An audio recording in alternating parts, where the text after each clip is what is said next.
When you're in broadcasting is always remember the mic is hot. Like there's a lot of people that got in trouble with that. And we were on the first tee and President Bush is like, Americans versus the Koreans, President's Cup style. He chant USA with every putt we make. It was hilarious. I pull my phone out of my pocket. I'm getting ready to walk over to what I think is Grant Cardone and FaceTime, like right away. Like, hey, I want you to meet Guffey Wright. He's our real estate guru here at the Mahoney Group. Yeah. And so I'm literally dialing up Guffey FaceTime, getting ready to, and you turn, and I'm like, that's not Grant Cardone. Did you do the turnaround? Yeah, so I just walked back and knocked out a couple more putts. Yeah. That's funny. Man of the Year 4 times. I haven't even been Man of the Year 4 times in my own house. Today on the People First podcast, we are joined by Jay Feely, former NFL kicker, longtime sports broadcaster, and now political contender going from the gridiron to the campaign trail. After 14 seasons in the league and a decade in the booth, running as a Republican for the U.S. House of Representatives in Arizona's 5th Congressional District. Welcome. I appreciate Jay it. Feely. It's great to be here. Great Glad to be you're with here, you man. guys. Love the studio. Thanks. They've done a good job. This is an improvement, so we learn along the way as well. Well, So- that's kind of life, isn't it? Yeah, a little bit. Learning from your failures. I mean, I think when you look at kicking, you are defined as a kicker by the way in which you handle failure. And, you know, the guys that can handle failure well are the ones that have long careers, and the ones that struggle with failure and it impacts them moving forward, they don't have long careers because you're going to fail as a kicker. You're going to miss game winners, and you're going to have to deal with that failure when you walk in on Monday and everyone's down and gloomy. And you know, like if I did my job better, everybody would be happy, smiling, walking around with their head up. And, you know, it's a hard thing to deal with and to handle, but that kind of defines that position. I'm excited to get into that. Here in a Yeah, little me bit. too. The mindset of that is, I'm really excited to get into that. It's just because kickers are generally alone a lot. Like you practice with the team, but it's not like you're in the middle of the offense or defense during preparation week, right? So Yeah, it's a you lot usually of have alone like a time. field goal period that's maybe 10 minutes long, Uh-huh. maybe a punt period that's 10 minutes long, kickoff, return, and that's kind of it. And then, you know, the rest of the 2-hour practice, you are doing your own thing. And you can only kick so much. You get to the point of diminishing return on your muscles and your form. And so you're trying to be judicious with, you know, how much you kick while still trying to get better each day. I was able to take advantage of it, and it helped me in my next career broadcasting because I would go around and I could watch the offensive linemen work. I could go watch one-on-ones with the receivers and the DBs. I could go over and talk to our general manager or our owner. And so I took advantage of that time. Not everybody does that that are kickers, but I love the game, and so I was always intrigued by it, and I wanted to learn as much as I could. That's awesome. Well, we have some quick questions for you. Some Okay, things fire that are kind away. of interesting. If you could own any NFL team, which one would it be and why?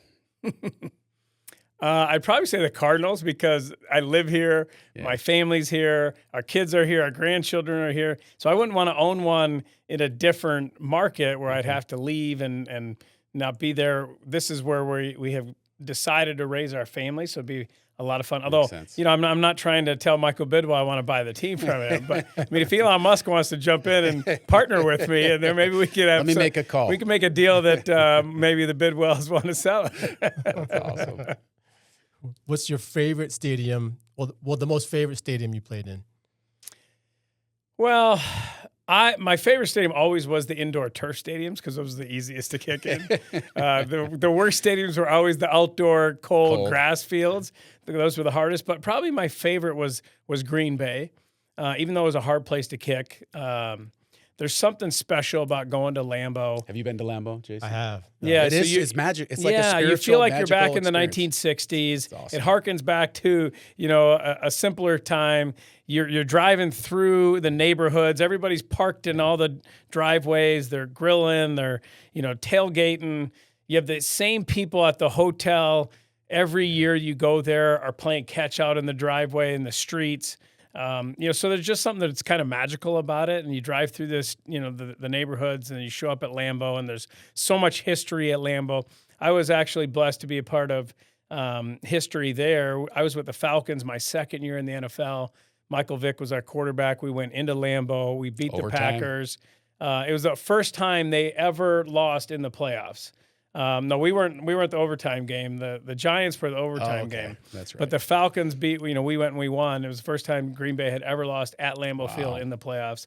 But even when they lose there at Lambeau, it's different than Philly. They can't stand you. They're hurling insults all the time. At Lambeau, they're like, "Good job, you guys played really well. Do you want a brat?" It's just a special place to play. That's awesome. Well, we like to start the podcast a lot of times by asking one question. It's kind of been a theme, and it is, what is the first thing you think about when you wake up in the morning? What comes in your mind to start your day? I would say first, I'm grateful that I woke up. Yeah. But my wife and I, especially since we announced our run for office, have started every day praying for God's armor protection. Specifically. And so we kind of walk through that and just ask, God to help us stay focused on his will and not our own. And, try to make sure that we have the right mindset and that we're utilizing wisdom and guidance that isn't our own, that's not selfish, that's derived hopefully from, something that gives us a lot more knowledge, and that we're trying to focus on him every day. Our decisions and everything, our actions, our decisions, our mindsets are focused on him and not our own. And that started when you decided to run for office. You started doing that together. We obviously we had prayed a lot together throughout our marriage, but specifically getting up every morning and praying for God's armor and protection, to put on the armor of God, that started when we decided to run for office. Because you just know, the attacks that are going to come from both sides, and you know that people wanting to see you fail. And I just wanted to make sure that we were starting each day with the right mindset and putting it in his hands. And we felt very much led to run for office, that God was opening those doors and that he wanted us to do that. And so I want to make sure that we're starting each day with that focus. Yeah, that's awesome. What was life growing up in Florida as a kid? Sports. How much time family. do we have? Much time as you need. I came from a family of coaches and a family of educators. So my dad was a coach and a teacher. My grandfather coached college basketball. He was a teacher as well. I have uncles that did. My brother has. And so it's a very competitive family. We get together once a year for a family reunion. We have 50 to 70 people who come to it. We've been doing it for 50 years. And we have a tennis tournament, a doubles tennis tournament. We have a pickleball tournament now. We have a golf tournament during the week. We have a hearts tournament at night. So it's a card game that you play. You get points for where you finish each night. And there's obviously a champion for every one of those. And we have traveling trophies for each one of those. So it is a very competitive family. So I grew up in that atmosphere. And sports was what I relied on. Sports was what I did all the time. It kept me out of trouble. When I went through hard times in my life, my parents got divorced, sports was always there for me. How old were you when that happened? I was 13 when that happened. Okay. Yeah, very impressionable age. Certainly. And, obviously it's heartbreaking for any child to go through that. Your family's ripped apart and you're trying to deal with it. And so I just played sports. I would play 3 or 4 sports at a time. So I didn't have to be home and worry about it. My mom bought a summer camp when I was 13 years old. And so we moved from our house where all my friends were, where my teams were, out into the wilderness in Odessa, Florida, which has been developed now, but there wasn't a lot of development out there north of Tampa. And we lived on the summer camp. And so, when things had to get done to get ready for camp, my brothers and I were doing it when there was an alligator that was in the swim area and she had swim class coming up. Because in Florida, if a gator is under 5 feet, the DNR are not going to come take it out of a lake. That's right. So she would call me and my brothers like, hey, you got to go catch that gator and take it out of the swim area because we got 200 kids that are going down for swim class in a little bit. Sorry, Mom. And so we would literally go in with a net and a canoe and we would catch these gators and pull them out and throw a blanket over them and take them to another lake and let them go. And when my son was 12, I remember looking at him like, oh, heck no, am I going to send my kid to go catch this gator, and maybe get his arm bitten off or his foot bitten off.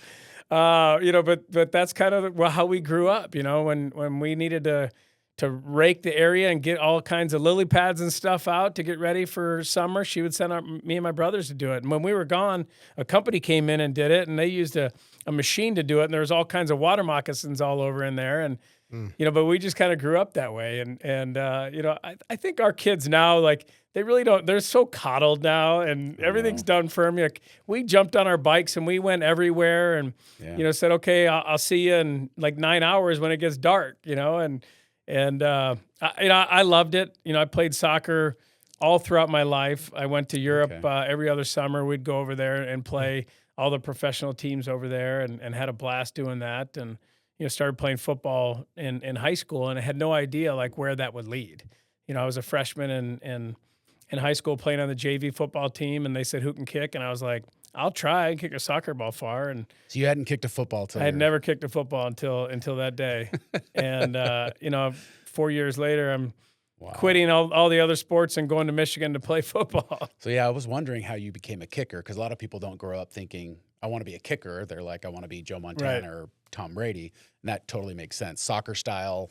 It was by happenstance, and then not until my junior year did I really think, well, maybe I'll do this. Like, I went through, we had a great team. We lost in the state finals in Florida, and I ended up making the all-state team. And that was the first time that I really started thinking about, well, maybe I should actually practice and focus on kicking. Because up until that point, like, I hadn't gone to camps. I hadn't done anything. It was just, I would go out there and kick during football season. And then when football season was over, I wouldn't think about it again until spring football rolled around. And so then I started practicing and focusing on it. And after my senior year, I got a scholarship offer to go to Michigan, and decided to leave Florida and go up to Michigan. So let's start there in Michigan.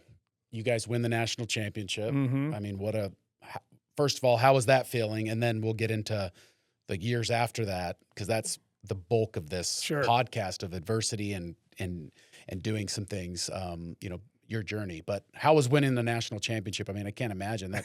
That was the Charles Woodson team, or Charles Woodson won the Heisman. It was 1997. There you go. At the beginning of that season, it was a very magical year for me. I met my wife in September at the beginning of that season. Cool. And so our courtship, and we quickly fell in love, and our courtship mirrored going undefeated in football and Michigan winning their first national championship in 50 years. So the whole year was just a magical ride. Nothing could go wrong. And, we win the national championship, and I feel like it doesn't get any better than this. Yeah. So it was so special. And now you don't have a lot of that anymore, because we had so many seniors, guys that stayed around 4 years and put in the work and the effort and truly loved Michigan. Like, that's why we stayed there. Tom Brady talks about it all the time. He was six on the depth chart when he started at Michigan, wanted to transfer, decided not to, was talked out of it, stayed there, didn't get to play really until his senior year and his fifth year. And that was the same with me. Like, I kicked off, but I didn't get to kick field goals until my senior year and my fifth year. And thought I would go into the NFL right away when we win a national championship, and I have a good last year, the next year after that, and then didn't get drafted. And then now you're sitting there like, okay, well, what do I do now? And I started interviewing with a bunch of different companies, and one company in particular, Wealth Enhancement Group. My cousin had played in Major League Baseball, and he was one of their financial advisors now. And he said, Jay, I think you'd really like this. And so after interviewing with them, I said, yeah, I'll do that. And I became a financial advisor and took my Series 6 and the Series 7 and got my licenses and started doing that. But while still kicking on the side. And for 2 years, I did that. My wife would come and shag balls for me and after work. And, I got to the point where really I was like, okay, like, you got to be honest with yourself. At some point, it's not going to happen. It's been 2 years. I haven't been even brought into training camp. But you were doing arena league stuff, or I did a few games here, arena league. Like a substitute? Yeah, guy would get hurt, they'd call you. Okay, I'll come in and play a little bit. Hated the arena league. After being at Michigan and doing everything the right way, and it being so much about tradition, I was sitting there one of the arena league games in between plays, and there was like a tricycle race going on, and I'm like, what am I doing here? That's awesome. But I finally got brought into training camp. As the camp guy. After 2 years, not getting drafted. That's right. You get brought into training camp, and it was in Atlanta? It was in Atlanta, and I was supposed to be the camp guy. They had a young guy, Jake Arians, Bruce Arians' son, who was the kicker, the heir apparent to Morton Anderson, and he had been on the practice squad the year before. And so we competed that whole time, and both of us kicked really well. And Jake just happened to get hurt right before the first game. So I ended up getting 3 games to kick in the preseason and kicked really well. And they ended up keeping me. And then all of a sudden your career starts. I remember sitting at home, during that season. I think it was in December. It was actually December 23rd because it was my daughter's first birthday. She turned 1 that day. And I kicked my first game winner against Buffalo. Awesome. And we went home to our apartment. We're sitting around afterwards, and we were watching the highlights on ESPN, and Chris Berman gave me a nickname. He said, Jay, see me, touch me, Feely with the game winner. And I was like, did Chris Berman just give me a nickname? That's the coolest thing ever. You know you've made it. That's right. And so it was so surreal because it happened so fast after nothing happening for 2 years. See, 2 years of that journey, and then to happen so quick, I bet that was a brain bender for you. It was, and it honestly took me a couple years to truly believe I belonged in the NFL. That's Because interesting. you're sitting there, you think you're good enough, and you don't know until you do it, and then you do it that first year. It's such a whirlwind, and all of a sudden you're in the NFL playing, and the season's over. And not until probably halfway through that second year did I feel like, okay, all these other guys that are doing it, I'm as good as them, and I do belong here. Yeah. But not until you failed really bad, and you failed as bad as you could fail, and then that doesn't break you, that are you able to then kind of move forward and enjoy it. That's your question you got for Yeah, me. for sure. It's But is right that there. when you're in the alone time, from the time you leave Michigan to the time you hit that game-winning kick, what does that mindset look like? Your day-to-day grind, because you had some self-talk in that process, right? Do I give up? Do I keep going? Do I give up? Do I keep going? Was there any point in time where you just said, I'm not going to do this anymore. I'm going to go be a financial advisor. But what was it that drove you through those years to finally get to that point where you're kicking that game winner against Buffalo? At the close to the end of the 2-year period, right before I got signed by Atlanta, I was at the point where I was ready to give up on the dream because nothing had happened. And it had been 2 years. I'd gone to all these tryouts. I kicked well, and nobody even brought me into camp. And there was a lot of, journeys along the way where I'd go do a tryout, and they say, we're going to sign you, and then they don't. And, okay, if this guy doesn't sign, then we're going to sign you, and then he does. And, just things like that happened. And you have to be honest with yourself. And as a financial advisor, it was going well. I opened my own office, and I was getting clients, and I was doing well. And so I was really at that point where I was almost just like, okay, I'm done kicking. And my wife and my family kind of encouraged me to do one last tryout. And I was like, okay, I'll go do this one last tryout. But I had been to it the last 2 years before that. You paid to go to it. I didn't really want to pay that money again. I felt like it was a waste of money, but I went and there was a couple coaches there that liked me. And Joe DeCamillis was the one who brought me to Atlanta. And they signed me, and they gave me a whole $0 to sign. I had an offer from Chicago for $15,000 to sign in Chicago, and I turned that down because I felt like Atlanta was a better opportunity to go against a young guy who hadn't been in the NFL already. We were kind of on even playing field, and ended up going there and winning the job. Wow, it's an amazing story, just of an intestinal drive and fortitude, right? Because it's just, I think so many people give up on their dreams, and now you're one of 32. So Guffey and I were talking earlier. I said, imagine there's 30,000 insurance agencies out there, and there's only 32 clients, right? That's being a kicker in the NFL. Yeah, and it's you have all those other guys who graduated from college in the last 2, 3, 4, 5 years who want that job and who are working hard to try to get that job.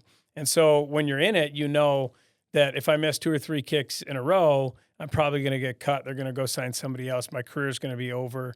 And so you can't allow your mind to wander when you're doing it. You can't think about the implications of what you're doing it. You have to discipline your mind, especially in game when you're making those kicks or in tryouts as well, to not allow your mind to think about the implications, positively or negatively, because they're going to distract you in the moment from focusing on the things that are actually going to help you. And for me, it was, head down, lock my ankle, follow through. Those were the 3 fundamentals that I knew if I did those 3 things, if I kept my head down, I locked my ankle, I followed through to the target, that I was going to make the kick. And so I would say that to myself over and over.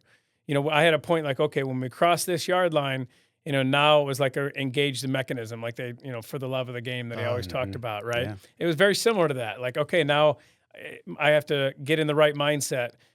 until we got to that point, I could have fun and I'd be on the sidelines and be in the game and focused. And as soon as we crossed like the 45-yard line, now it was time to go to work and not allow your mind to wander. And so I would say that over and over to myself: head down, lock your ankle, follow through. Because if you occupy your mind, it can't think about the fact that if I miss this kick, I'm going to get cut.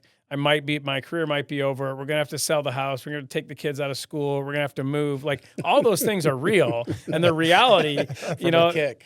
And if you allow your mind to think about that in any way, scary. it's going to distract you.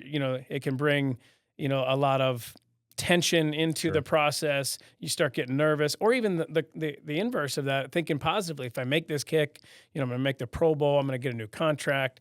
All the money that entails, what that does for your family, for generations, for your kids and grandkids. Like, you can't think about that either. And so it's very much about discipline yourself to stay in the moment and not allowing your mind to wander. And what did that routine look like for you day to day? Like, Sunday is game day, right? Locking in after the 45.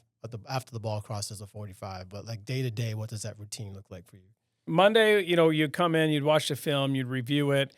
That was your one day to, like, if you did something poorly, think about it, talk about it. And then Tuesday was your off day. I usually would go golf and get away and not think about football at all, and just try to, have a day where mentally I could check out and enjoy myself. And then, Wednesday, Thursday, Friday were your practice days. Saturday was usually travel if you were going to an away game, or you go to the hotel and get prepared, and Sunday play the game. And to be honest with you, like, when the season was over and you got to like late December, if you weren't going to make the playoffs, there was an element of relief that the season was done, because the whole season is such a grind, physically and emotionally, that when it was over, even if the team didn't have a great year, there was a joy and a relief that, okay, it's over. I get like 2-3 months off here. My body can recover. Mentally, I can recover and then get ready to do it again. Yeah, kickers are a lot like entrepreneurs and business owners. I mean, you have to fail. You have to learn. You have to have that mindset. You can't control everything. You can have clients that pay, clients that don't pay. You really have to focus on what you're good at and the things you can control. There's a lot of similarities. So, amazing NFL career. 14 Well, let me years. jump in Go there, ahead. because if you lose a sale, though, you don't end up on Saturday Night Live. Yeah, that's true. When I have my worst game, I'm playing for the Giants. I miss a game winner at the end of the game, and then I miss 2 game winners in overtime. They go down and kick a field goal, win the game. Man. We were playing for home field advantage. It was a big game, and I was having the best year of my career. I was leading the league in every category, and then you have that end of the game and that failure. And so I was in New York, and a normal day in New York, media-wise, is like an NFC championship, anywhere else. And so there's so much media, and you have a classic failure like that, a meltdown, like that's all everybody's talking about. So I didn't want to listen to radio. I didn't want to watch TV. I just kind of wanted to get through that week and get it over with and get to the next game. And the Saturday before, we were playing Philly. We're getting ready to go play Philly. Now we had to win the game to get into the playoffs. Yeah. And Saturday night, I'm just trying to go to sleep, get ready for the game the next day, not get cut, not get fired. And my phone starts blowing up. I get 50 text messages, and they're like, dude, they're killing you on Saturday Night Live right now. And so Saturday Night Live did a spoof about me. It was 4 minutes long. You can look it up. It's called The Jay Feely Story, The Long Ride Home. And Dane Cook played me, and it was a whole skit about what it was like to be the kicker after that game, riding from Seattle back to New York on the team plane. And so now I got to go out, and I play the game the next day. We go to overtime again. I have a game winner again. They call a timeout to ice me, and they play a montage of my misses on the Jumbotron during the timeout. Really? Yeah, in Philly, the city of brotherly love. Awesome. So I'm not really watching. I know that I can tell by the music, so like something's going on, so I won't look. And I make Head the down, kick. lock ankle. That's right. That's all I'm doing is repeating that, just asking God for peace in the moment and not be nervous. And you know how important that kick is, but you can't allow yourself to think about that. And I make the kick, so my career goes on. And it was such a point of delineation for me in my career, because I was 5 years into my career. I played another 9 years. I didn't miss another game winner the next 9 years of my career. Really? And I think it was because I failed as bad as I could fail, and it didn't break me. Saturday Night Live does a skit, and you go through all that, and it doesn't break you. And so I lost a lot of that fear of failure. Yeah. And I had a lot more fun after that. I was a much better kicker. Percentage-wise, I was much better after that game. And I just think it's because I went through something that was really tough and difficult, and it didn't break me. And so it removed a lot of that fear of failure. Like, I failed as bad as I can fail. What do I have to fail anymore? Or what do I have to fear anymore? And so I was like a kid. If you watch me the next 9 years, I was like a 12-year-old. If you set him free on the field before games, I was catching punts. I was running pat and go with the quarterbacks. I was, doing all this other stuff that where I was just having fun, because I wasn't going to put myself in that situation before I tried to kind of fit in and into the mold of what other people wanted me to do. And after that, I was like, no, I'm just going to go out. And I know I play my best when I have fun and I'm enjoying it. And so I'm going to put myself in that right mindset going into the game every week. And it was a lot more enjoyable, and I played a lot better after that. We That's talk so about that a powerful lot, all Duff, the right? time. We talk about like deepening your purpose, deepening your why. So you found more enjoyment by having fun, which helped you Be a better kicker Be a better kicker, right? and human around your kids and family and everything. So when we look at that now in today's format, like deepening your why, why politics? Yeah, and it's directly related to our why. And I would say my, because when you get married, you're a family, you're one, and hopefully your why coincides with your wife's why as well. And for us, our why has always been to have an impact on people's lives and to utilize the platform that we were given, first in football and then in broadcasting and now in politics, to positively impact people. And we wanted our kids to have that same mindset. And for me, it goes all the way back to when I was growing up. I had an older brother who was basically the equivalent of a 6-month-old his whole life. He had a brain maldeformity. He had allergic reaction to DPT shots when he was a baby that made it worse. And so he couldn't talk or communicate. He just survived. And a lot of people, including doctors, told my parents, like, just let him pass away. And my mom decided, no, I'm going to love him for as long as I get him. He lived for 26 years. Wow. And his life taught me like how precious life is, and how somebody who lays in a bed their whole life, that can't communicate, that can't talk, that can't get up and walk, how they can still have an impact on people. My uncle and my cousin became a doctor because of Michael. My brothers and I all got involved with Muscular Dystrophy Association from a young age. And, I just saw how he was able to impact people's lives. And for me, I always had the mindset that if Michael was able to impact people and he wasn't able to talk or communicate or really do anything, how much more can I impact people if I have that same mindset? And, I always tried to utilize the platforms I was given to do that, to impact people's lives. I started doing it in college. I did it in the NFL. And my wife and I tried to get involved in our community as much as we could to impact people's lives. We wanted our kids to have the same mindset, a mindset of service. And I wanted them to know how lucky they were to live in this country. And so we started doing projects with them. We took them to Juarez, Mexico, and built homes down there. We took them to Haiti a bunch of times after the earthquake to help rebuild schools and churches and homes in Haiti. We took them to Africa, to Malawi, Africa, on a project there for a couple of weeks. And, I wanted them to see what real poverty looked like, to go into third world countries and kind of see, because we don't see that here. No one sees that here in the United States.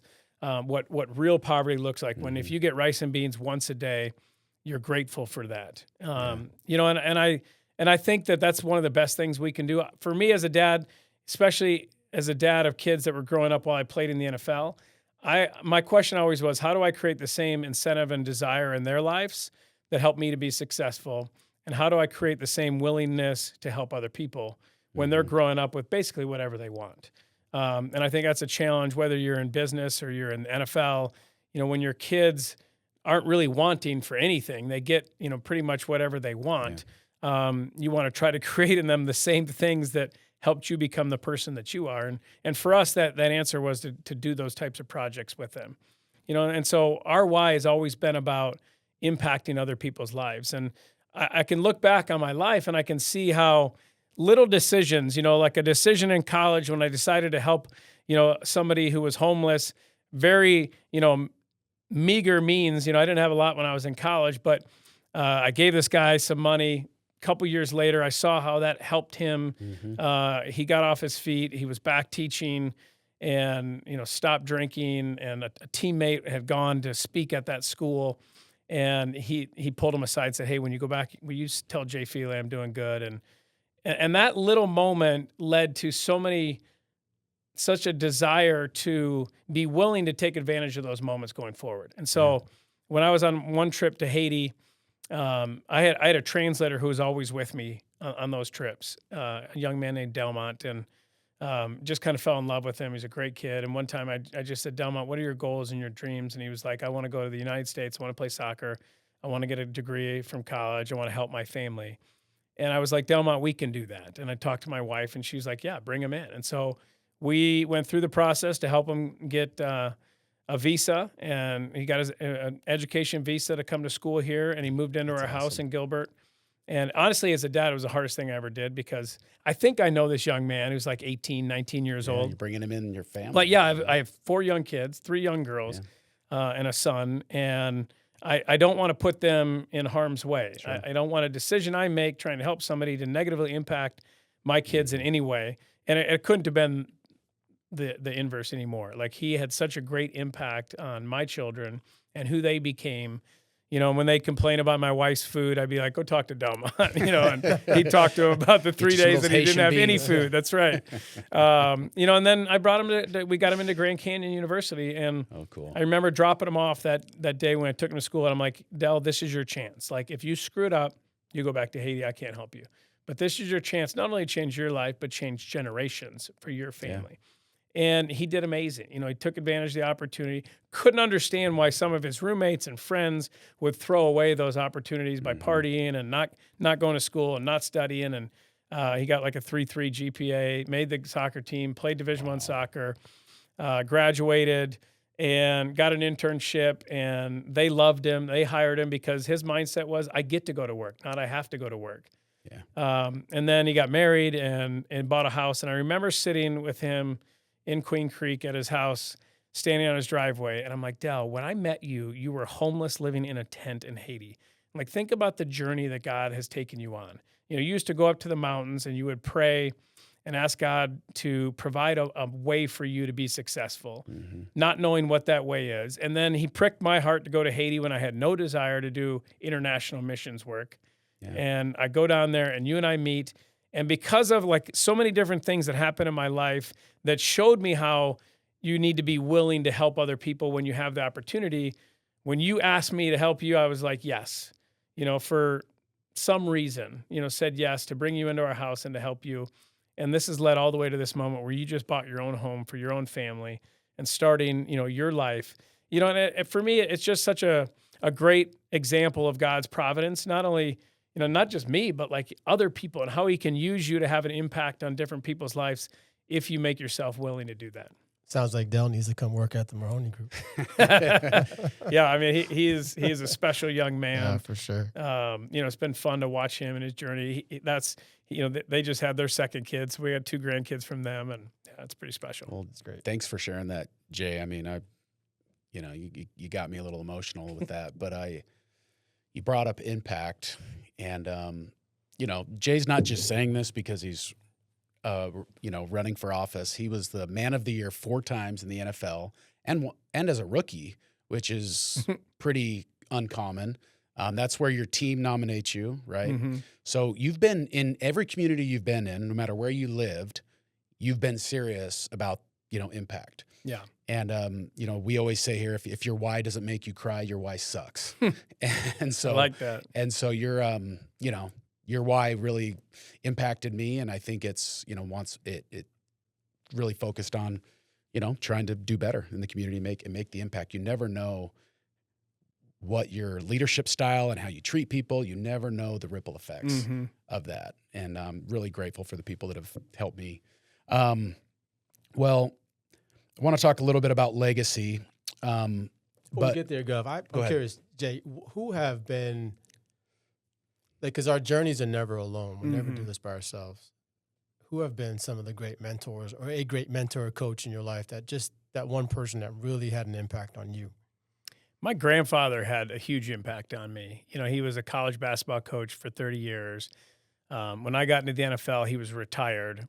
And so he kind of lived vicariously through me, and he would call me every week and want to know what the coach was saying and what the game plan was. After that game in Seattle, when I had the bad game and missed the 3 game winners, he was at the game. And 3-game winners, Jay. I know it's rough. I couldn't make one of them. So you got to go do the press conference after that. And there's nothing worse than having to go stand, in front of 50 media people, and it's going around the country and answer questions about why you failed and how you could fail 3 times in a row. And I just stood up there and tried to be accountable and, tried to hold my head high. And, all you can say is I'm going to try to get better the next day, and I remember he called me after that week and he was just like, I've never been more proud of you than I was watching that press conference. Not just because I handled it the right way in a very hard moment. He was just a guy that was always there for me. Incredibly competitive, would kick my butt in tennis when he was, 72 years old. But just somebody who I loved so much and looked up to my whole life. Oh, thanks for sharing. Yeah. That's great. It's because it's easy when times are good, but when you have to do hard things, especially in front of the he had media. such a strong faith. He was a guy who went to church every day, loved his family more than anything else, loved his faith. And, when he passed away, like players came from all over the country to come to his funeral and then to tell his family, the impact that he had on them. It's just special seeing, how he was able to impact so many people and then, their families, that ripple effect that you talk about. Yeah, that's impact. Love it. Well, Jay, you have quite the career, like we said, and, I'm sure you could tell us a million stories, locker room stories, and just you have such, the characters you played with over the years are, some of the great NFL personalities. Broadcasting, now this next stage of your life. But even after that, in the next 10 or 15 or 20 years, what does the Jay Feely legacy look like? What do you want your kids and grandkids? If your grandkids talked about you the way you just talked about your grandpa, to me that sounds like a legacy. But yeah, I agree. From you, how would you describe the legacy you want to leave for the people that, that you've impacted? I hope that, people look at me and say he utilized every opportunity he had to be the very best that he could be at whatever he went into, whether that was as a financial advisor or as an NFL player or as a broadcaster or in his political aspirations and his run for office. And, that he tried to truly help people to have equal opportunities. I think that, the reason why I want to get into politics is because I think you have the opportunity to effectuate change and you can create those pathways to success. And you can't control outcomes. Because you can't control behaviors, but you can control those pathways. And I think at the end of the day, that's our job, is to create pathways to give people, regardless of how they grew up and where they grew up and who their parents were, and if they even knew them, the opportunity to be a success themselves. And I want to utilize the financial blessings that I've been given, the platforms that I've been given to try to help people help themselves. And I think when I look at Delmont, like that's how I view him. Like all I did was give him the opportunity to succeed. He had to do all the work. He had to do all the hard stuff. I just gave him that opportunity. There was a group here in Mesa that my wife and I love called House of Refuge. And House of Refuge has 88 homes for single homeless mothers. And one day they called my wife and they were like, hey, we just lost all our federal funding because under the Obama administration, they went away from transitional housing. And these women who mostly came from domestic violence situations were going to be kicked out because they didn't have funding anymore.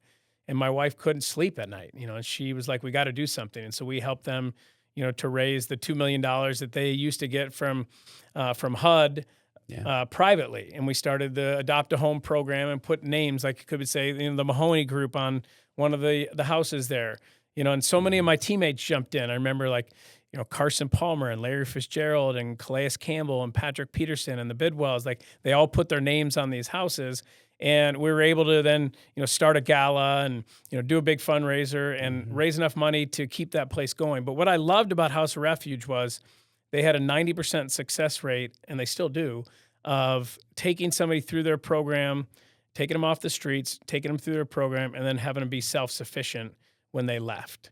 And I think that's at the end of the day is what charity should be about. It's teaching somebody how to help themselves. Mm-hmm. And I think, when you look at me, hopefully that's who I am. I'm somebody who utilized the blessings that God has given him, the financial means that he had, the opportunities that he had to help other people to help themselves. I love it.